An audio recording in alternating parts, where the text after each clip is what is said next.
Good morning. So it's Brian from Four Eyes, and thank you for joining us on our WebEx, where we're going to look at the magic of optimizing theatre productivity. So I'm just going to take you through the agenda now, where we're going to cover in this session. And there's a brief introduction. We'll have a quick look at how we look at the methodology around and the analysis for theatres. I've got some recent data on the national picture, so we can show you how performance looks currently. And then we're going to get into the meat of the discussion to look at key challenges and levers for improving productivity. Just before we get into that, just the sort of rules of engagement with this WebEx. I kind of perform best when we're free flowing, so I really encourage questions, and we're on standby to receive your questions. So please do, if I've prompted you through some of the discussions with a question, you'll see it down in the right hand box of your screen. Do post a question. I will try and answer it pretty much as you've sent it, if it fits where I am in the presentation. If I don't answer it, it's probably because I know the following slides are about to cover it off, and I'll come to it. And any questions today that I don't get to, maybe just purely because of time, we will definitely respond with a follow-up information. Okay, let's get into optimizing theatres. Just to start with, so it's worth just sort of mentioning the source data. So what we're working off here, as you'll know, that Four Eyes collects and analyzes the data for the National Theatre Programme, and we've been doing that now for a couple of years. So the data source that I'm working off today, and some of the big national numbers that I'm about to show you, is based on about 2.5 years worth of data. So we're working from your submissions, which is for each period is usually about 100 NHS trusts, from January 17 through to March 19. So it isn't the most recent data. It's either up to March of this year, but it's going to give you a good sort of feel for where theatres and theatres productivity stands as it currently is. It's quite a big database. We're looking at 100 trusts through 2017, through 2018 and into 2019. So we're talking about 4 million procedure codes of episodes running through this data across about 1 million operating lists. So it's a huge data source that we're looking at.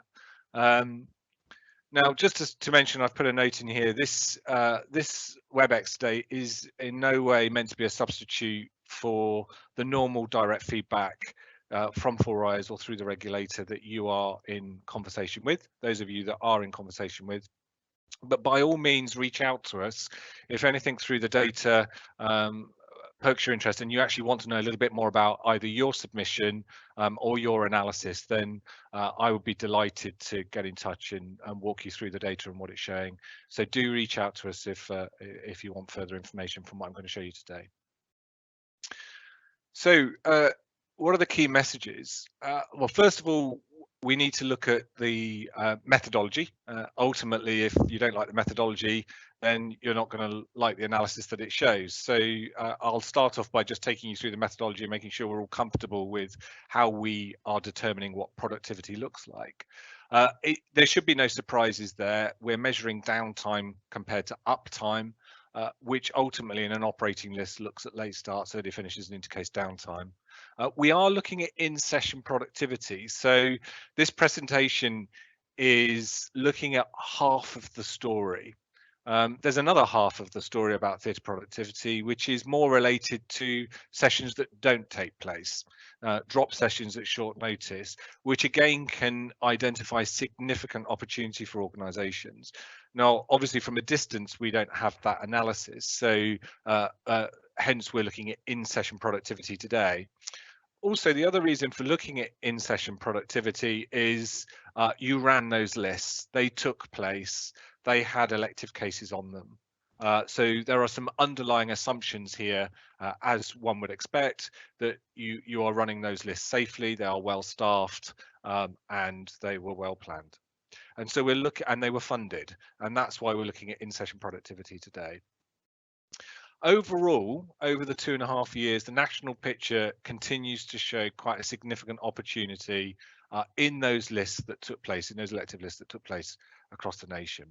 So there are individual organisations within that data that are definitely changing in performance, some deteriorating, some significantly improving.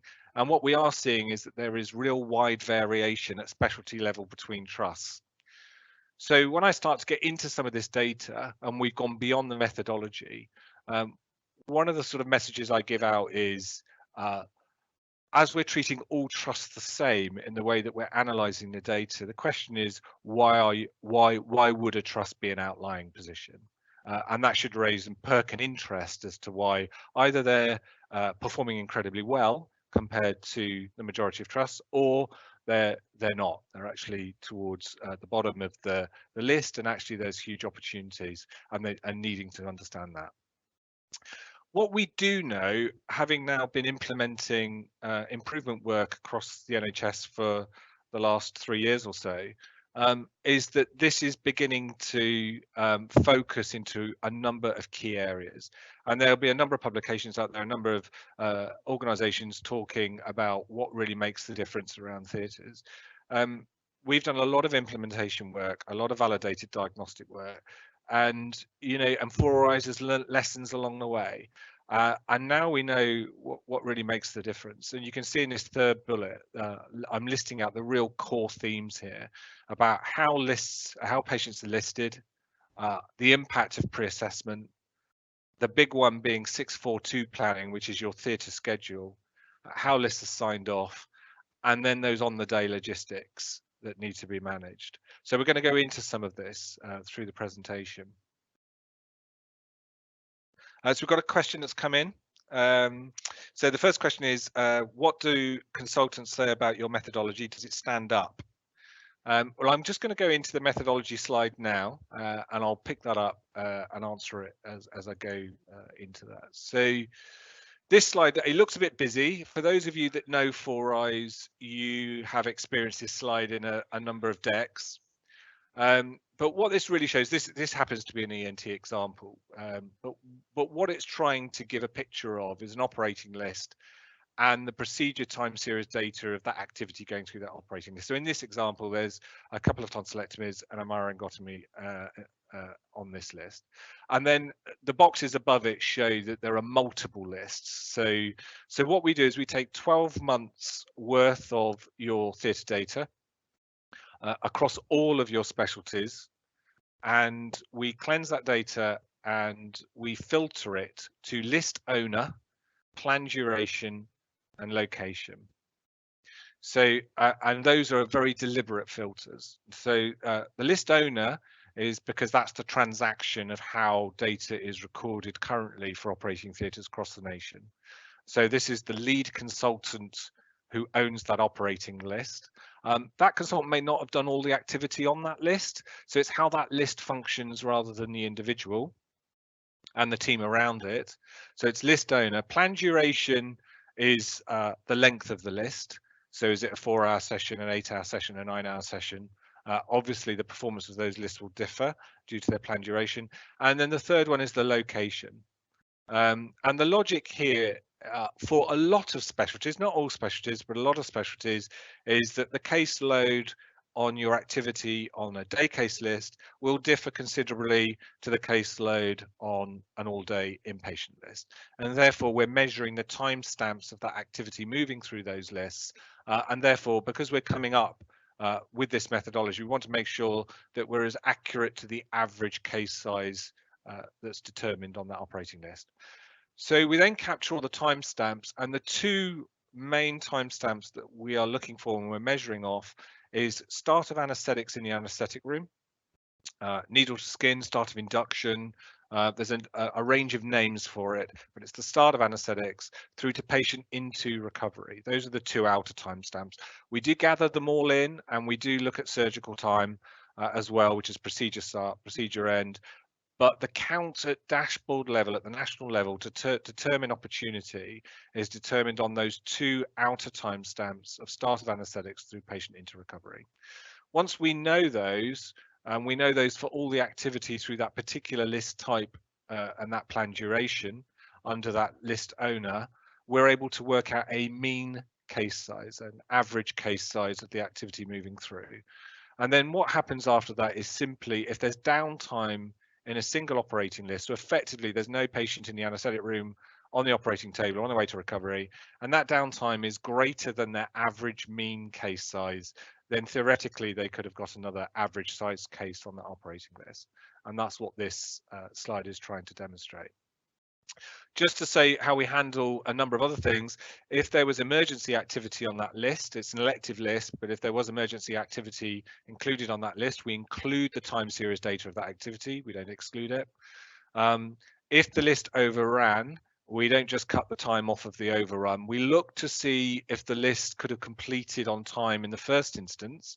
So if the list overran by 30 minutes, we'll absorb the overrun first before we assess the list to see if more activity could have been completed. And there are a few other fixtures that are identified in the slide. So the methodology is quite a conservative approach. It's a reasonable way to assess the opportunity within a list that gets aggregated up for that list owner, that specialty, that trust, and then we start to see the national database. What we do then is produce your national dashboard. So these are just a couple of images here of both a weekly and a monthly dashboard. So every 3 months following your submissions, we build and publish your own individual dashboards so that you are able to go online into the 4eyes portal and scrutinize your own dashboards over the last 12 months and look at the performance of your specialties. So that's the starting point. The starting point for any productivity is understanding the data, understanding the measurements, the methodology, and then starting to look at and target in on those areas of poor productivity. So this slide is just an indicative slide. It's really just to show numbers, really, a load of numbers here showing opportunity in a range of ways. So what this slide is showing is the opportunity to do more activity or effectively reduce the number of sessions you run. So getting to the numbers is actually really quite a straightforward process. The real big challenge for an organization is not just getting to the numbers, but what to do and how to realize those numbers. Before I move on, I didn't answer that question, which is what do consultants think about the methodology? I think I've lost count, but I think I've presented to thousands of clinicians around the country. I've also been to the Royal College of Anaesthetists a couple of times and presented. So this methodology is a well-trodden methodology now across the NHS. I would say the majority of clinicians, 99% of clinicians, just accept that it's an absolute reasonable way to identify an opportunity in a service across their operating theatres. There are some nuances with some of the more complex specialties, but in general, this methodology is well received and universally now accepted across the nation as a reasonable way to look at theatre utilisation. So we've got a question coming in here before I move on. It says, so the question is, how do you treat overlaps between timestamps? And that's really interesting. And where it shows, that's a really good question actually. Where it shows itself quite interestingly in quite an extreme way is in ophthalmology.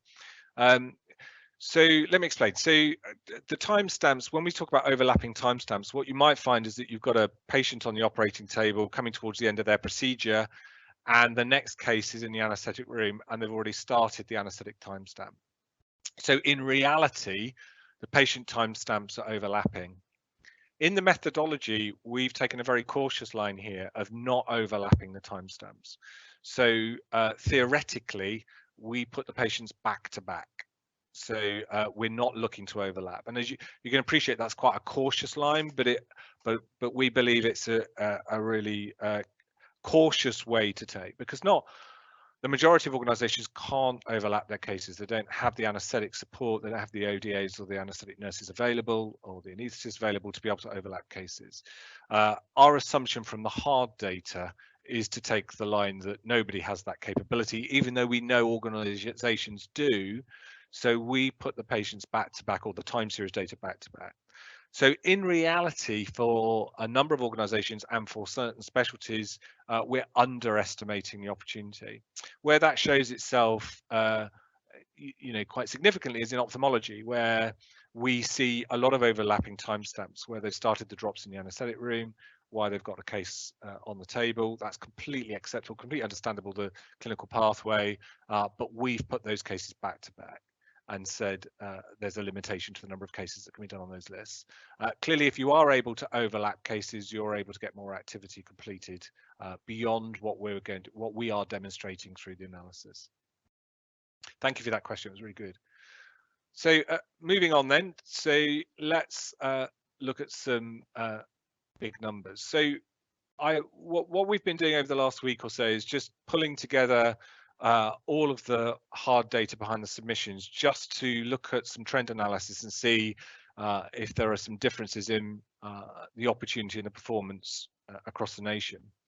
So this first slide, so what we've got here is a summary by the 8 major surgical specialties. So within those surgical specialties, there will be the subspecializations. So for example, in general surgery, it is likely, can't guarantee it, but it's likely to include breast, upper GI, colorectal, vascular, and general surgery itself as a subspecialization. And within some of the others, you'll see the same. Oral max fax will include maxillofacial, and it will include oral surgery. ENT may well include head and neck. So you do get the subspecializations within these big umbrella titles. But what this slide is showing is that we've analyzed about 1 million operating lists. That's this little indicator here, of about 4 million patient episodes through those lists. What it is showing, and this is over the 2.5 years, or well, actually it's 2 years, 3 months, so January 17 to March 19. The key message I've got in this slide is that these 3 specialties here of trauma, orthopedics, ophthalmology, and general surgery won't surprise you, but they are the high turnover, high volume specialties. You can see this here. These numbers here indicate the number of cases that went through those lists, the majority of which will be elective. We've excluded the emergency lists. We've excluded CPOD and trauma lists. These lists were dominated as elective lists. And then you can see these other specialties that drop quite significantly in the volume of activity over that time. But on this side of the slide, we see quite a dramatic change in performance. So the 3 big turnover specialties have the least amount of in-session opportunity in them compared to these other specialties further down the table. Now, in total volumes, because they're huge specialties, the opportunity in number of cases is going to be significant. But as a proportion, looking at the percentage opportunity, you can see that these numbers here are lower. So this is the average opportunity at specialty for each of those specialties. So we are saying that trauma and orthopedics has about a 16% opportunity within its elective list. That's after we've taken 5% of the total capacity away to allow for on-day cancellations. And obviously that 5% will vary between organizations. It's not 5% of the opportunity, it's 5% of the total capacity of the organization. And you can see here, so as we get down to the bottom, we look at something like oral max fax, we are saying that across the nation that there's almost a third again opportunity in those elective lists that sit within oral max fax. And you can see the variations between each of the core specialties.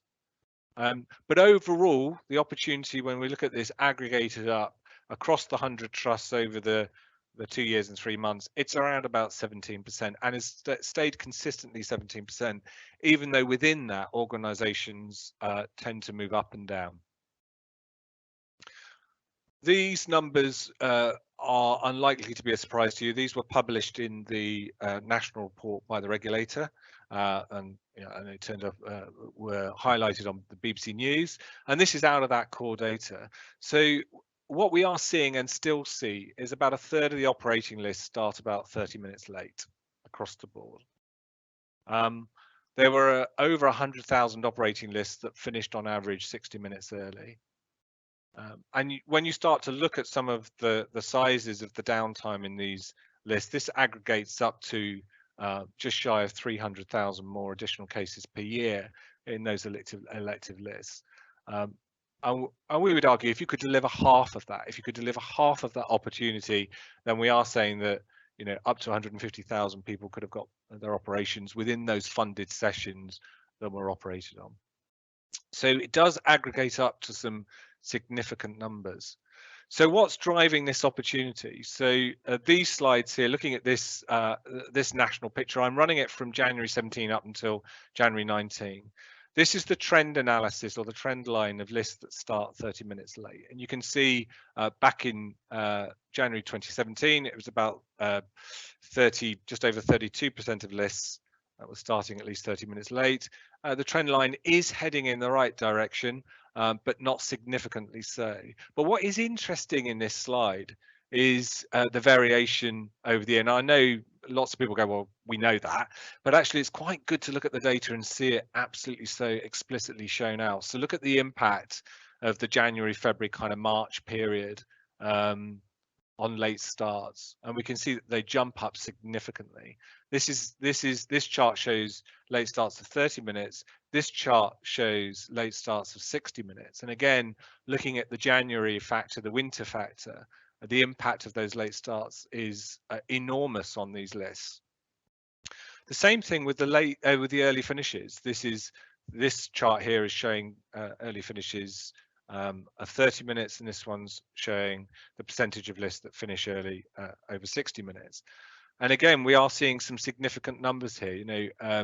Nearly 37% of lists are finishing about 30 minutes early, and anything up to 23% of lists are finishing an hour early.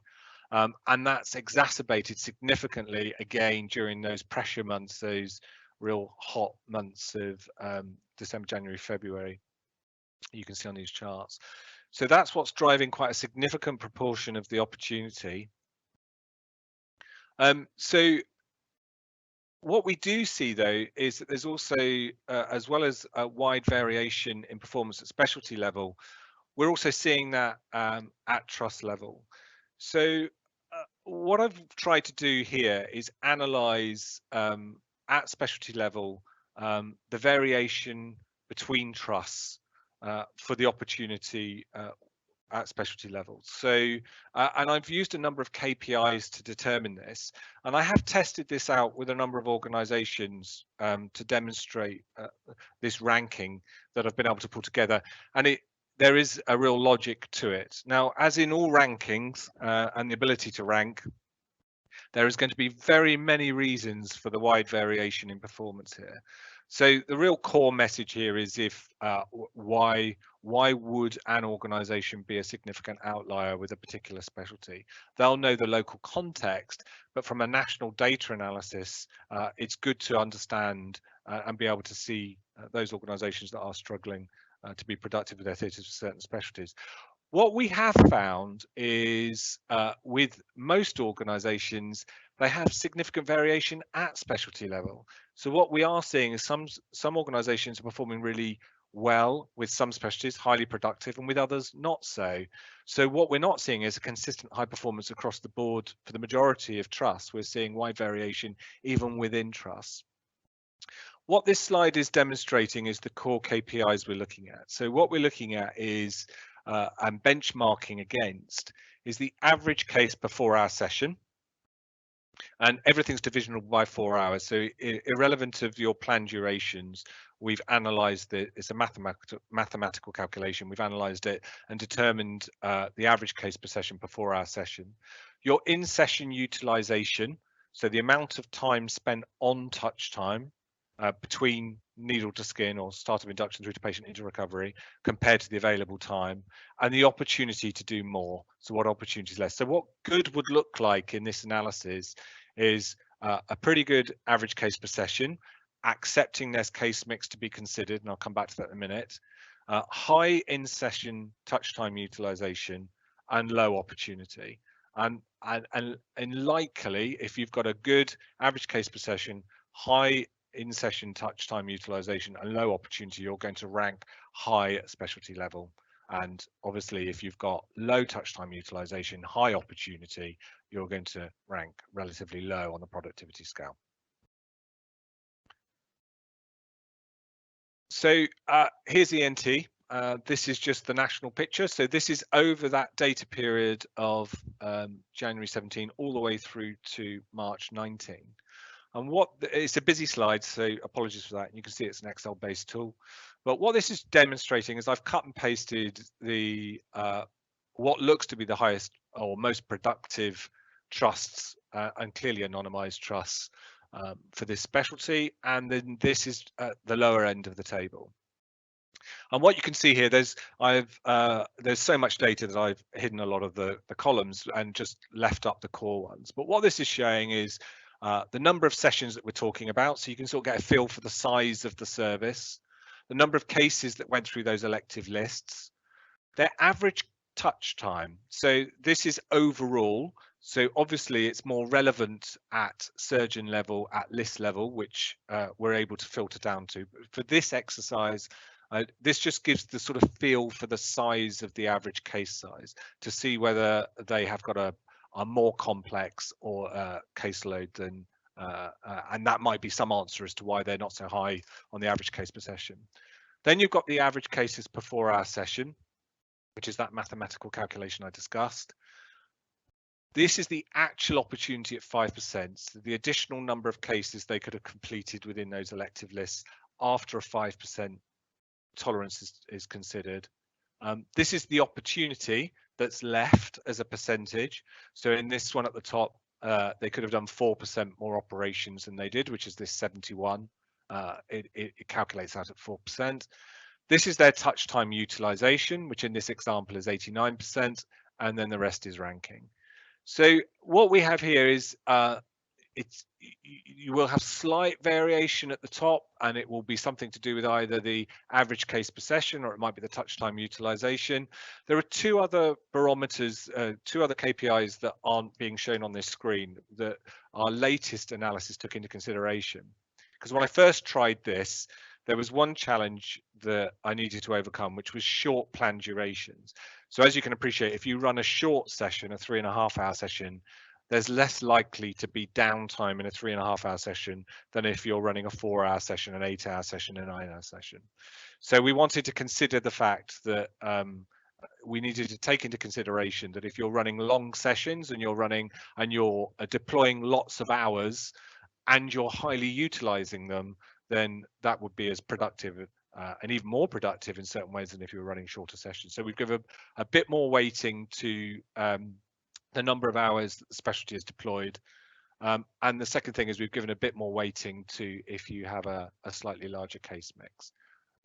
But overall, this so it's not so much whether you're number 1, number 2, or number 3, it's are you at this level or are you at this level? So if we look at the bottom of the table of ENT, we can see some huge challenges here. So if we look at some of these numbers, I mean, this is a tiny number scale right at the bottom, so this will be a data anomaly. But if we look at some of these here, we've got lots of trusts that are ranging around the 30%, even up to 40% opportunity sat in those lists. And the reason why is their touch time utilization is, in the 60s%, and they've got a low average case per session. So they're doing a lower volume per session, even if they're doing longer cases. So they might be doing longer cases, which is indicative of either complexity, or it could be an indicative that they take longer to do those procedures. But even with that in mind, we're finding opportunity that's significant. So organizations would be interested to know, I argue, as to whether they're performing well here or whether there is a real opportunity to go after, which would show here. And we're able to show that for all of the specialties. I've just chosen 2 here. So briefly, this is orthopedics. You can see there's some significantly high in-session utilization going on up here with very low opportunity. So from that sort of benchmark analysis, this is what good looks like. With a good average case per session, even with a level of complexity here. Some of these trusts are running significant high complexity to their services, yet they're still delivering high utilization, a reasonable average case per session, and have very low opportunity. And at the bottom of the table with orthopedics, you can see here low in session opportunity, high opportunity. So we would want to explore with these organisations what's going on in their services there, and the organisations themselves should be keen to look at that. So the good news is that organisations can move. So this summary table, there's 3 tables here showing the 2017 data, 2018 data, and just the first quarter of 2019. But I've just highlighted an organisation and this is across all specialties. What I've now is aggregated up across all of their specialties. And so this organisation has moved from being in the middle of the table, maybe towards the sort of just over the halfway mark, to up in the top 10, to even being third in the first quarter, through delivering and focusing on what makes a difference to theatre productivity. So these guys have been focusing on improving theatre productivity on the core themes, and this is the kind of improvement we start to see. So that's the how-to bit. That's how we get to. So we need to get into that and have a look at, well, how did these organisations make the change and move up the table to demonstrate a higher level of productivity? I'm just looking at a question just for a moment.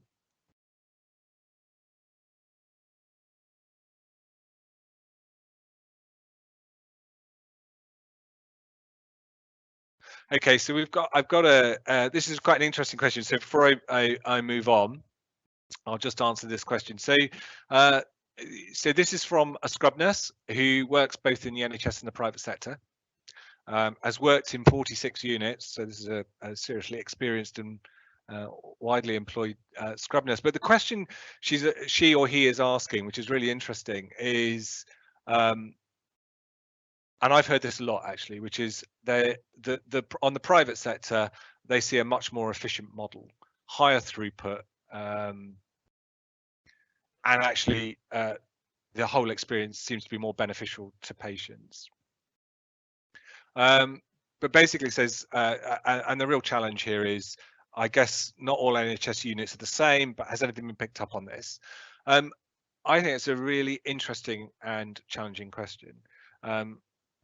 And the answer is going to be quite a complex one, because my background is theatres and anaesthetics. I spent about 15 years in theatres, and you know, and I do get it that you know there is this view that the private sector is more productive than the NHS sector.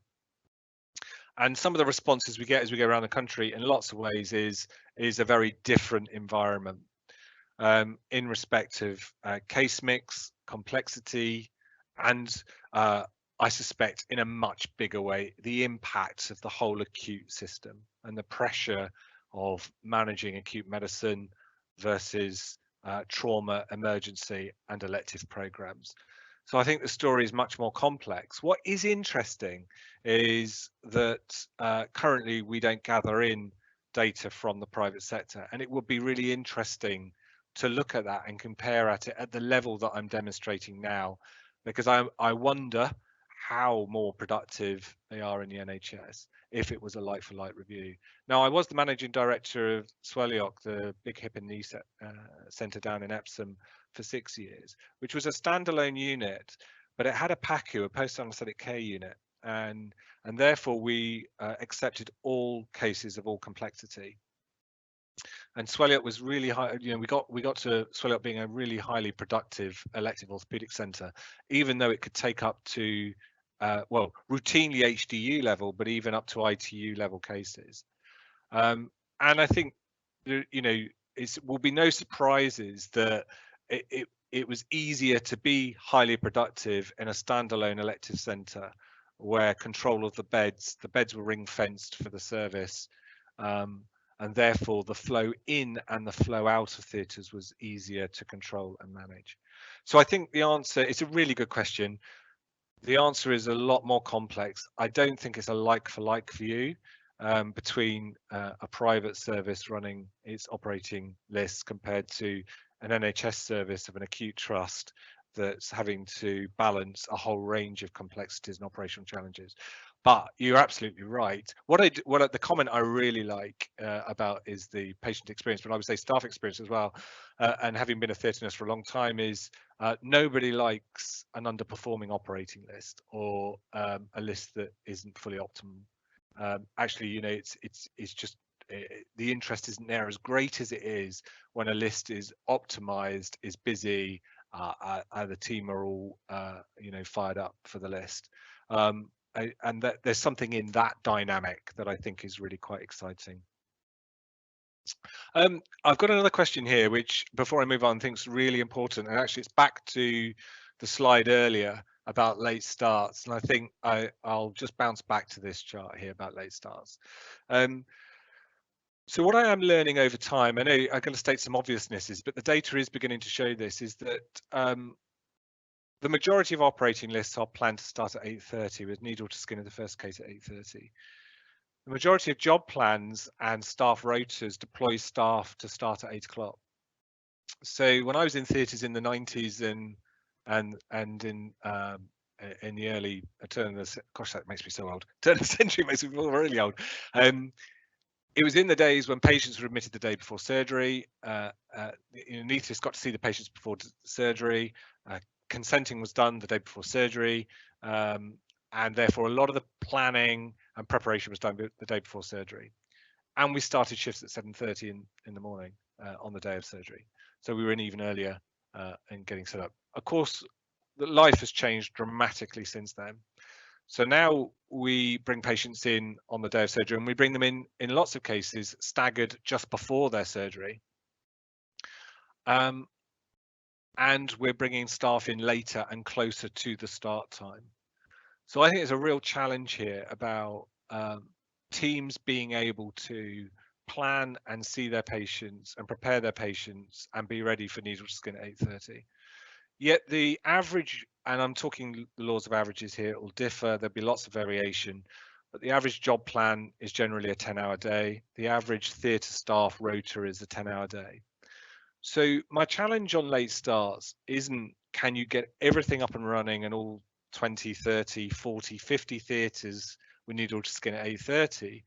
Or is it more, what can you do before the hours of 8 o'clock in the morning and 6 o'clock in the evening?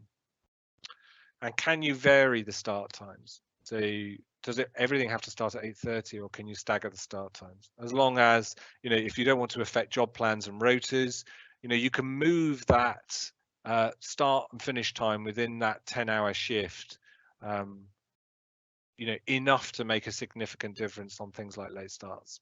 So where I see it done at its best sometimes is where we see an 08:45 start, but they're not losing their 8 hours of touch time. So the morning shift doesn't end at 12:30, it ends at 12:45. So you still get 4 hours of touch time in the morning, and you still get 4 hours of touch time in the afternoon. So I suppose my question on late starts is, can you still get 8 hours of touch time out of that 10-hour day by flexing the start time to give yourself a fighting chance to start on time? And you'll find that some clinicians and some teams want to start earlier and can start earlier, and some need a little bit more lead-in time, or they've got to wait for clinical site, or they've got to wait for HDU decisions, etc., etc. So I sort of encourage trust to look at the 8:30 traditional start time and say, is there some flexibility in that system within that 10-hour day? So we're not asking people to work longer hours, we're not asking to change people's rotas or job plans, but flexing 15 minutes here or there on your start and finish times can make a significant difference. I'm just going to move on now.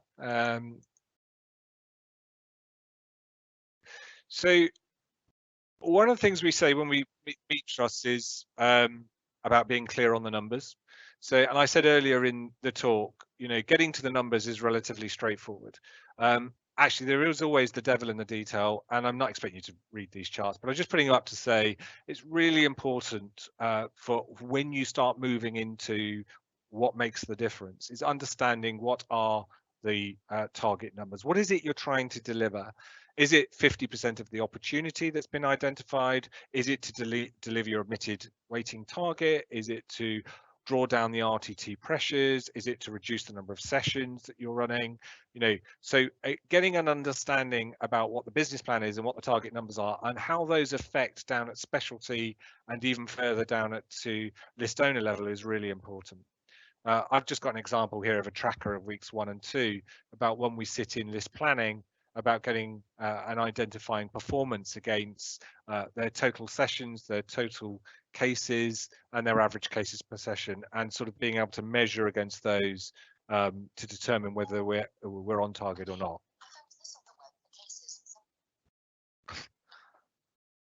So getting to the numbers is important, but there are those operational challenges. So now getting to the meat of the final bit of the presentation, which is, okay, so what is it one has to face off? So what Four Eyes is really focused on over the last couple of years and honed into now, these core areas where we're seeing real repeatable challenges for organizations. So on those tables that I've shown you where organizations are towards the bottom, these are the challenges that they're facing off, and we're seeing these repeated from organization to organization.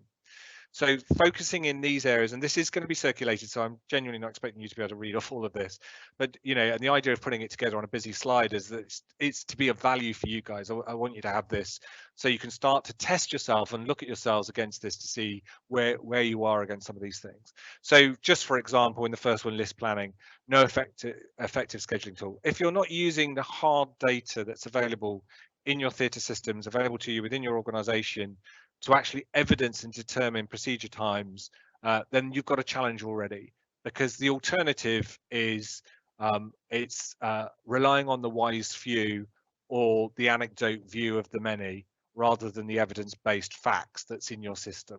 So there's just some of these things that really make a difference. So having a scheduling tool based on procedure times is critical to list planning and critical to be able to build optimal lists rather than stress lists. We're not looking to stress lists. What we're looking to is to see if you can optimize lists so that they're used as fruitfully as possible. What we're not looking to is to press lists and overload lists so that they feel under pressure. And the data is supportive of that.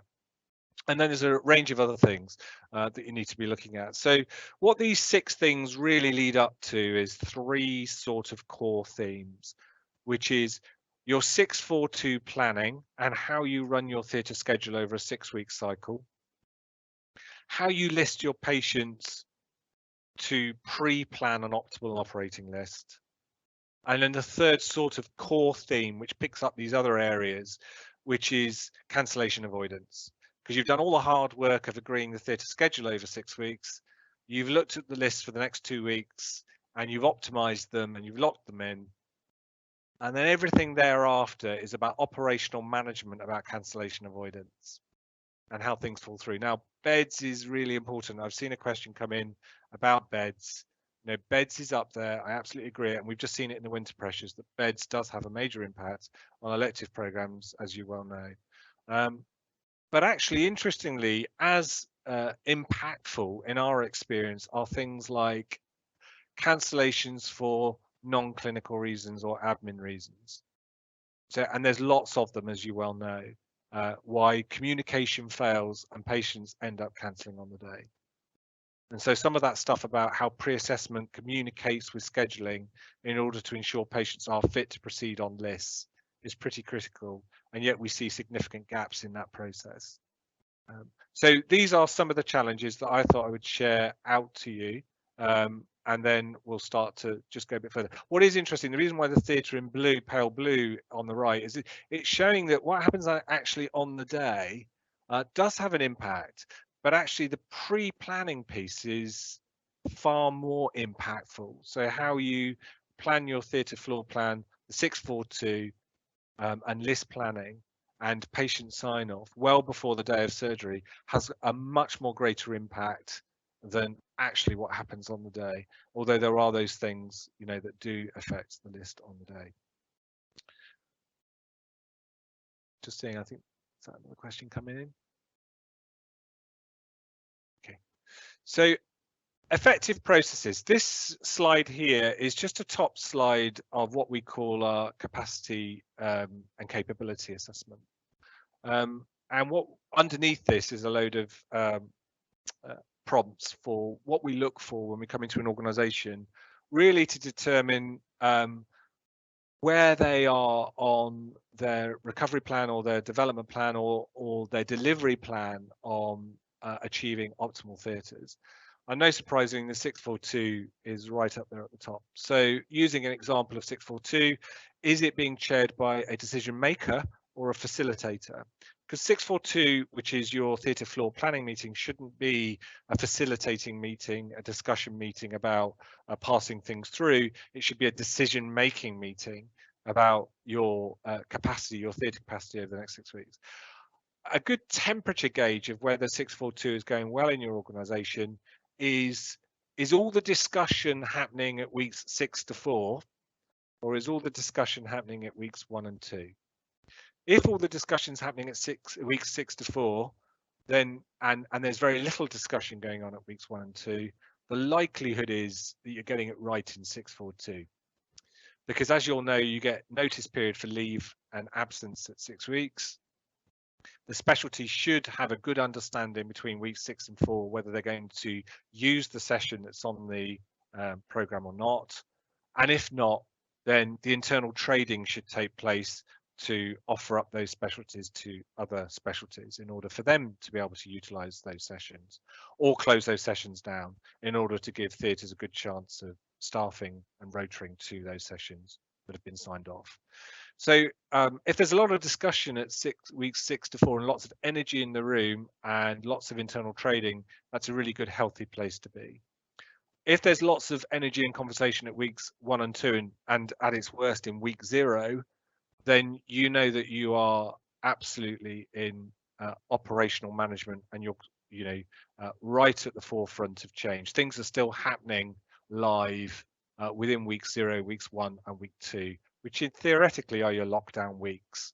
So you really are up against real operational stress. And when you've got operational stress going and it's continuous, that's when these lists start to fail. That's when things start to get missed. That's when cancellations start to increase. So that's why 642 is so critical, because if it's done well, things are locked down, cancellations reduce. I'm just using that as one example, but I'm not going to go through all of these bubbles. We don't have time today. But you can start to see as you work down the list here that there are some real key elements here that one should focus on. Just going to move on to this slide here. So here are some key enablers. So we have been involved in scheduling now for a long time, and we have worked with trusts on their scheduling process and list populating processes for a considerable time. And I asked colleagues to put together some bullets of what are some real kind of tricks that make the difference. So for example, quite an interesting one, if you look at the bottom right hand corner, a mobile phone in the office, what does that mean? What that actually means is there a mobile phone effectively like a bleep system with your scheduling team in the scheduling office? Because interestingly, where a lot of failure happens is just the ability to communicate with the scheduling team and be able to change things at short notice or directly with that team. But by having a mobile phone in the office, like an on-call system, available with one of the schedulers holding that phone, they're able to step into a cancellation a few days out, make the adjustments, make the changes, and hopefully save the opportunity in the list. Much more than if you're trying to phone a landline that's not answered or unable to get hold of the schedulers, etc. So there are just some tricks here, and then there are a range of other things. I mean, there are some big stuff like the weekly dashboard performance review. Are you really looking at performance of your operating theatres last week, not just last month and the last quarter, but last week? What did last week go like? You've done your 642, you've done your scheduling, you've signed off your lists, they've taken place. How did they perform? Did you get what you thought, or was it different? Have you got a scheduling tool in play, as I've already said?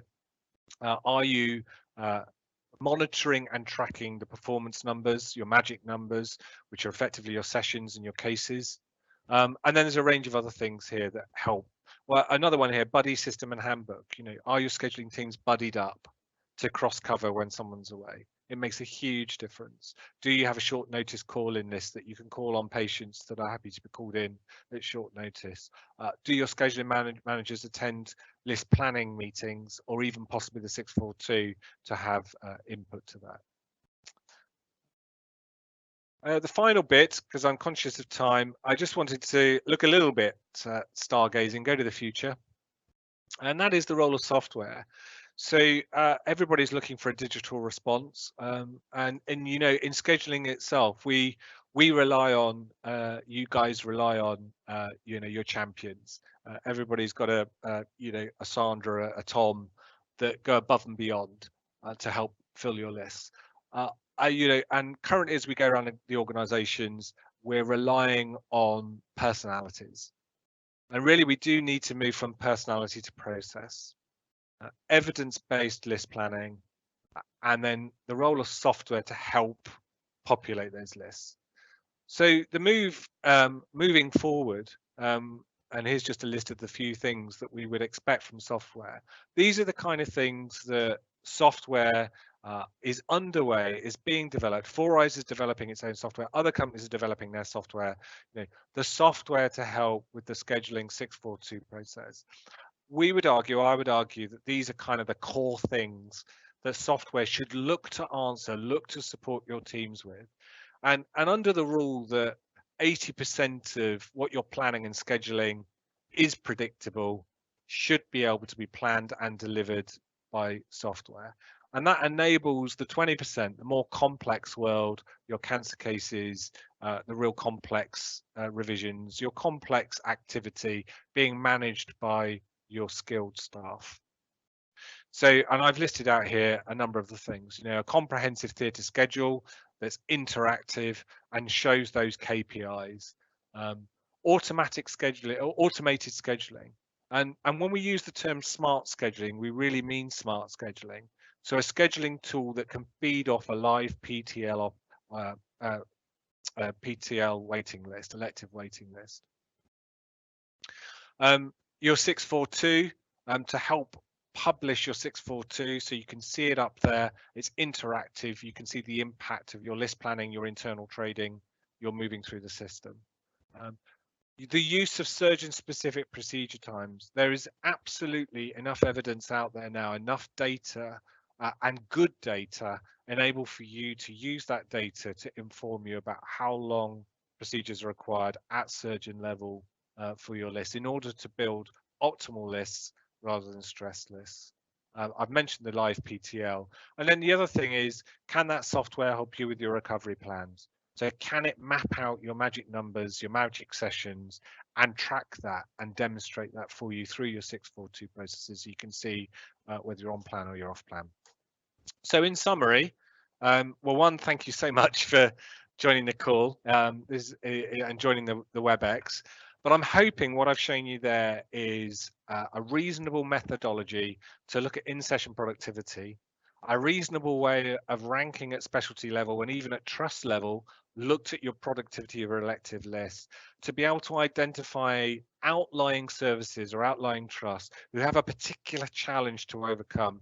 And if you feel that you're one of those trusts, if you want to reach out to us and just want to see your data and have a greater view of data, please do email me. I live and breathe this data on a daily basis, and I'd be delighted to come and show you your data.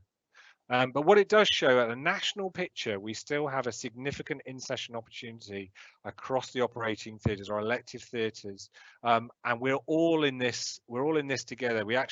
I love to see those numbers change in a different direction. We are seeing individual organisations really step up and change performance. But a national picture, we're still seeing a real wide gap between what you could do and what you are doing. And we've now been able to hone in on those six sort of areas of what make a difference. And if you really get these things right, if you really get 642 right, list planning right, the relationship between pre-assessment and scheduling, cancellation avoidance processes right, and all the tricks around that, you will see, even if you've got a bed pressure, you will see a demonstrable change in theatre productivity. Because when I look at the analysis and I look at individual dashboards, consistently, I'm finding significant opportunity in day case lists. So even when we're not talking about the pressures of beds, I'm seeing a really big opportunity sat in day case units and day case lists across the country. So that can be an area of focus, even if you are under pressure with your beds. And so that's it. That's the conversation. It's the start of the conversation. Please do reach out to us if you want a further discussion. I'm just going to see if there's any further questions to answer. It looks like there's one here. Let's have a look. Just going to try and uncover it.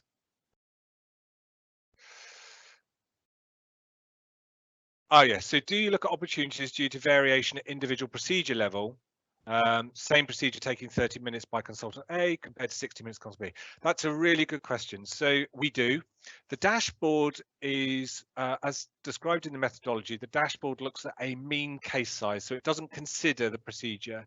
It just considers that surgeon's mean case size across the list. There's another level down, which we look at and we work with trust, which is, and how long does it take you to do those procedures? And I think we published some examples of that through the national review that was published by NHSI, just showing some of the main ones like cataracts, hips, knees, hernias, etc. We do see wide variation at procedure level. And so we have I believe we have the largest database of procedure times, certainly in the UK, if not in the world. And we are able to, when we come on site and meet your clinical teams through clinical engagement, be able to demonstrate how long they take as a team or individual against the average of the national database. And we're able to show that. We need to be cautious about that because it's not the biggest driver of opportunity. It is real, and most people think about that, and they think about slow surgeon A and slow anaesthetist A versus fast surgeon A, fast surgeon B, and fast anaesthetist B. Sorry, get my terms mixed up there. It's real, that's there, but actually that doesn't. So all the opportunity shown in those dashboards is after all of that. There's still 100,000 operating lists finishing at least an hour early. And in fact, the moment the operating lists go beyond 8 hours worth of touch time length, they start to demonstrate significant underruns. So we start to see a significant growth in early finishes, and it spikes quite dramatically as those sessions lengthen out to 9 hours, 10 hours and beyond. So so what we say to organizations is the low-hanging fruit is how you adjust your early finishes and how you optimize your theatre lists in order to reduce the significant waste of early finishes. Then there's the next phase, which is in answer to the question that came in, which is, but we want more than that. So we're working with some trusts now who are actually in that group at the top, which means that they are performing well.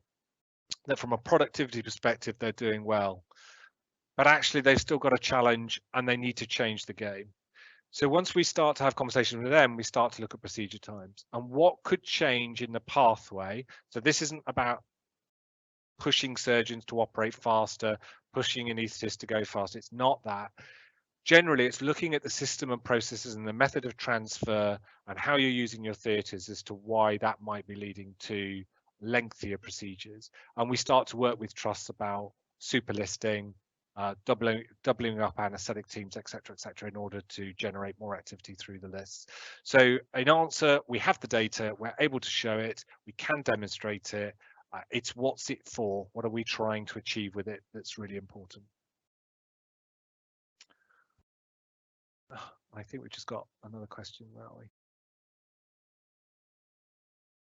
I'm just going to move the screen down. Oh gosh, have you experienced any gaming of the data? Wow.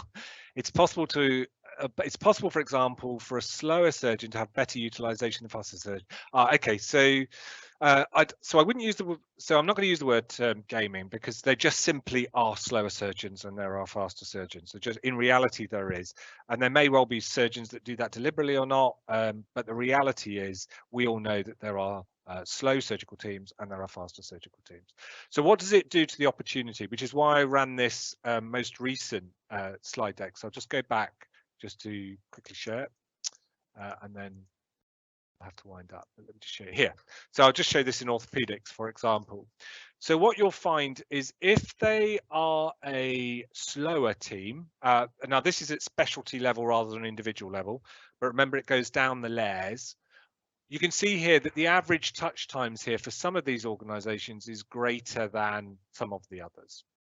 So the big question here is it because they're slow or is it because that case mix is more complex? And I would need to drill into their core data and examine it to understand the answer to that. But what I do know is that they take longer, or they have a richer case mix currently. So for them, on average case per session, they're going to be lower. So if we look at this trust here, trust 183, they have a significant lengthy procedure time, average touch time. Therefore, they have a lower average case per session on 4 hours. But they have a really high in-session utilization and low opportunity. Now, the question is, are they a slow team or are they a complex team? Now, I actually know who this trust is, and that this is a sign of complexity, by the way, so I do know this trust. But in some, it may be a sign that things are slow. This is why we then looked at giving a little bit of weighting to balance off the average case per session here on the length of time procedures take, but also the amount of hours in play in order to balance that off. Because you could as easily argue that a trust that has a very high average case per session in orthopedics, for example, might be just doing loads of injections on their list. So somehow you've got to find the balance. The only way to really find out is to go in and look at this. Am I seeing people deliberately gaming? I don't think I am. I genuinely think that the nature of human beings are, we have slow teams, we have fast teams. You have what you have. Your team is your team. And therefore, just understanding whether they can be more productive or not based on the time that they deliver their activity is the critical message here, rather than looking for an answer on that. On that note, I am very aware I've taken exactly 60 minutes, so I'm going to finish. If there are any more questions coming in, I'll try and answer them via email. Finally, just to say, going back to this final slide here, genuinely, if you'd like to get in touch, if I've frustrated you more than anything else, get in touch, because that's the last thing I want to do. I would like to answer any of your queries. And if you'd like me to come and visit you with your data, then please do give me a shout and I'll come along and walk you through what your data is showing you. And many thanks. But otherwise, you can contact us at info@4eyeinsight.com. That will get to me. Otherwise, you can follow us on Twitter. You can see it there, or you can pop onto the LinkedIn page. There's a whole number of routes you can get at me, and then I can be in touch with you. And thank you very much for taking part in this 4 Eyes WebEx. Goodbye.